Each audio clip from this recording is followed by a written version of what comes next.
আসসালামু আলাইকুম প্রিয় দর্শকবৃন্দ, আশা করি আপনারা ভালোই আছেন। আমি ওমর ফারুক আজকে উপস্থিত হয়েছি আমাদের প্রকৃতি প্রত্যয়ের তৃতীয় ক্লাস নিয়ে। ইতোপূর্বে আমরা কৃত প্রত্যয় নিয়ে দুটো ক্লাসের ভিডিও দিয়েছিলাম। আশা করি আপনাদের ভালোই লেগেছে, কারণ সেই ভিডিওগুলোতে আমরা খুব সহজে দেখিয়েছিলাম কিভাবে বাংলা ও সংস্কৃত কৃত প্রত্যয় নির্ধারণ করা যায়। আজকে আমরা আলোচনা করব প্রকৃতি প্রত্যয়ের গুণ বৃদ্ধি একটা আলোচনা টপিকস দিয়ে। এই গুণ বৃদ্ধিটা কেন মনে রাখতে হবে, এই প্রকৃতি প্রত্যয় নির্ণয় করতে গেলে আপনাকে অবশ্যই মূল শব্দ বের করতে হবে। মূল শব্দ বের করতে হবে। এখন এই মূল শব্দ বের করতে গিয়ে কিন্তু আমাদেরকে গুণ বৃদ্ধি এর সাহায্য নিতে হয়। তো দেখুন আমরা গুণ বৃদ্ধি কিভাবে বের করি। যেমন মূল শব্দের মধ্যে আমরা লিখছি মূল বানান গুণ বৃদ্ধি। মূল বানানের মধ্যে যদি কোনোটা রস্বই থাকে, গুণের ক্ষেত্রে সেটা এ এবং বৃদ্ধির ক্ষেত্রে সেটা ওই হয়ে যায়। বুঝবো কিভাবে? দেখুন রস্বই এখানে কয়টা স্বরবর্ণ উচ্চারণ হচ্ছে? একটা। ই এ এখানে কয়টা স্বরবর্ণ উচ্চারণ হচ্ছে? একটা। আর ওই দেখুন এখানে কিন্তু দুটো স্বরবর্ণ উচ্চারণ হচ্ছে। যেমন আপনাদের পরীক্ষা দেওয়া থাকলে মনে করেন শৈশব, তো শৈশব বানানোর ক্ষেত্রে দেখুন ঐকার দিয়ে শব্দটা শুরু হয়েছে। তাহলে আমরা আগে বলেছিলাম প্রকৃতি প্রত্যয় করার ক্ষেত্রে নিশ্চয়ই আপনাকে মূল শব্দটা বের করতে হবে। এখানে মূল শব্দটা কি সেটা বুঝবো কিভাবে? শৈশবের মূল শব্দটা হচ্ছে শিশু, তাহলে প্রত্যয়টা কি হবে? শিশু প্লাস অ। কেন অ হয়েছে সেটা আমরা পরবর্তী ভিডিওতে দেখাবো। আরেকটা অর্থ দেখি আমরা, বৈষ্ণব। তাহলে এখানে দেখতে হবে মূল শব্দটা কি। ঐকার যেহেতু আছে তাহলে আমাকে হয় গুণ অথবা মূল বানানোর ক্ষেত্রে ট্রান্সফার করে আমাকে মূল শব্দটা বের করতে হবে। তাহলে খুবই সহজ, এটাও সেম। মূল শব্দটা হচ্ছে বিষ্ণু প্লাস অ।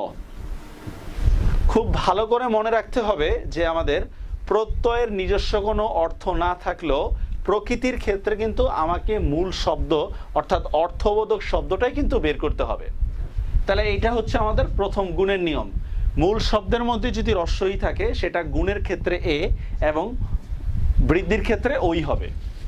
এরপর দ্বিতীয়টি, মূল শব্দের মধ্যে যদি রস্ব উ থাকে সেটা গুণের ক্ষেত্রে ও বৃদ্ধির ক্ষেত্রে ওই হবে। কিভাবে? যেমন দেখুন আমরা লিখলাম প্রথমে যেমন ধোয়া, তাহলে এখানে মূল শব্দের মধ্যে ও আছে, তাহলে এখান থেকে আমরা কি করব? ধু প্লাস আ। এই গুণ বৃদ্ধিটা কিন্তু কৃত প্রত্যয়ের ক্ষেত্রেও হতে পারে, তদ্ধিত প্রত্যয়ের ক্ষেত্রেও কিন্তু হতে পারে।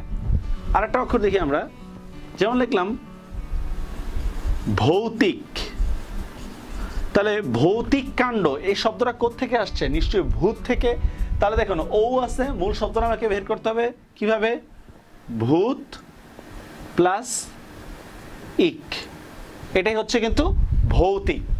তাহলে দ্বিতীয় নিয়মটা নিশ্চয়ই বুঝা গেছে যে প্রথম শব্দ মূল বানানের মধ্যে যদি রস্বউ থাকে তাহলে প্রত্যয়ের ক্ষেত্রে হয় ও অথবা ও হয়। আপনাকে পরীক্ষার মধ্যে কিন্তু ও অথবা ও গঠিত শব্দ দেওয়া হবে, তখন কিন্তু এই মূল বানানটা বা গুণ বৃদ্ধির নিয়মটাকে আমাদেরকে কার্যকর করে কিন্তু মূল শব্দটা বের করতে হবে।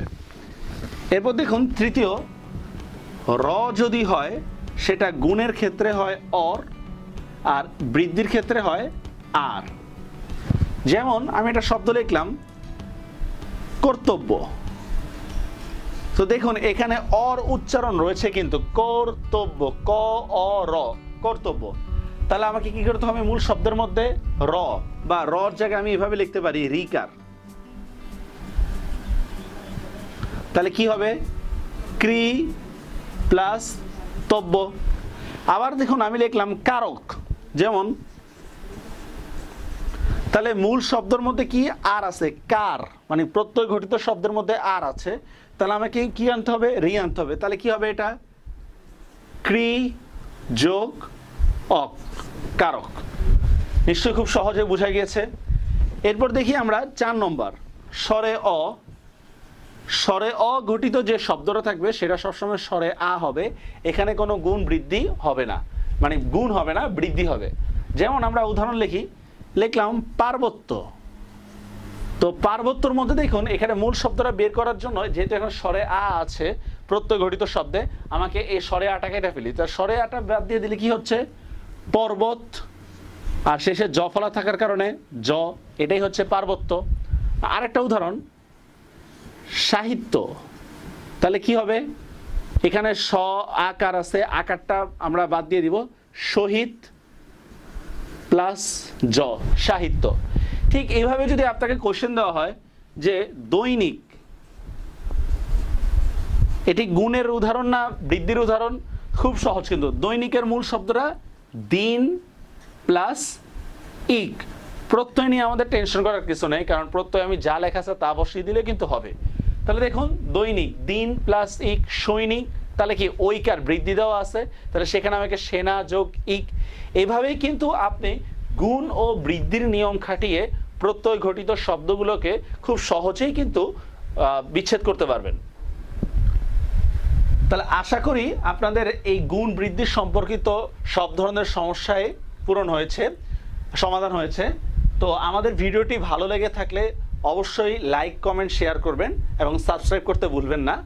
আমরা পরবর্তী ভিডিওতে তদ্ধিত প্রত্যয় নিয়ে আলোচনা করব। তার আমন্ত্রণ জানিয়ে আপনাদের সামনে থেকে বিদায় নিচ্ছি। আসসালামু আলাইকুম।